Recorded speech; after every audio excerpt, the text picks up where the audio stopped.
Coucou, je suis actuellement dans le séchoir où il fait très chaud. Je suis toute rouge d'ailleurs. Et j'étais en train de me dire que je vous avais pas du tout parlé du fait qu'on va à partir de début septembre construire une annexe à ce séchoir qui va être une salle en fait de stockage et de préparation des produits qui va me permettre de faire un peu de place dans le séchoir parce qu'en fait aujourd'hui on est très serré entre les clés de séchage et les seaux et les sacs de stockage. Donc du coup je vais vous montrer ça, mais ça sera plus intéressant d'avoir cet autre bâtiment. Vous allez comprendre pourquoi. Alors déjà, il faut savoir que là justement j'étais en train de vider un peu les clés parce que en fait on a vite plus de place sur ces clés. Là vous voyez on est obligé de mettre deux plantes ensemble, etc. Parce que ça devient un peu petit et pas forcément parce qu'on fait des énormes volumes de plantes, mais surtout parce qu'on fait une grande diversité. Et à cette saison, on a plein de choses à cueillir.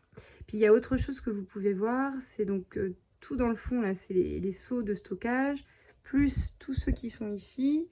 Et puis on a aussi pas mal de sacs où il y a en fait toutes nos plantes. Et le problème, c'est que ça devient un petit peu petit. On est très serré. Donc on a aussi cette table où on pèse, on met en sac, etc. Mais l'idée, c'est de dégager de la place pour pouvoir agrandir un peu au niveau du séchage. Donc rajouter des clés comme celle-ci, plutôt dans le fond et sur le côté. Et je vais vous montrer à l'extérieur. Alors le bâtiment n'est pas du tout construit, mais on va se rendre compte à peu près de la place qu'on va pouvoir gagner. Allons-y. On a ce bâtiment-là, donc notre séchoir. Et voyez ici, donc là Gaël a tout décaissé et construit déjà les fondations.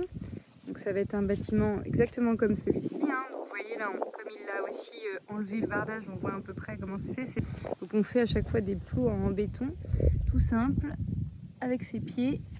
Et après, eh bien, toute l'ossature va reposer là-dessus. Donc là, on est dans le bâtiment, vous voyez, je ne sais pas si vous vous rendez compte. Gaël a tracé un peu avec ses pierres, etc. Il a bien travaillé. C'était douloureux avec la chaleur et le sol qui est tout sec. C'était très difficile. Il a aussi dû couper des arbres parce qu'on n'avait pas de place. Donc on est sur moins de 20 mètres carrés, on est sur 19 mètres carrés exactement. Et donc ça va nous permettre d'agrandir considérablement. Voilà, on va avoir quand même la vue sur la cabane, toujours la cabane. Et donc les travaux commencent avec notre Étienne qui avait déjà fait le séchoir la première semaine de septembre. Donc je vous montrerai l'évolution de tout ça. Voilà.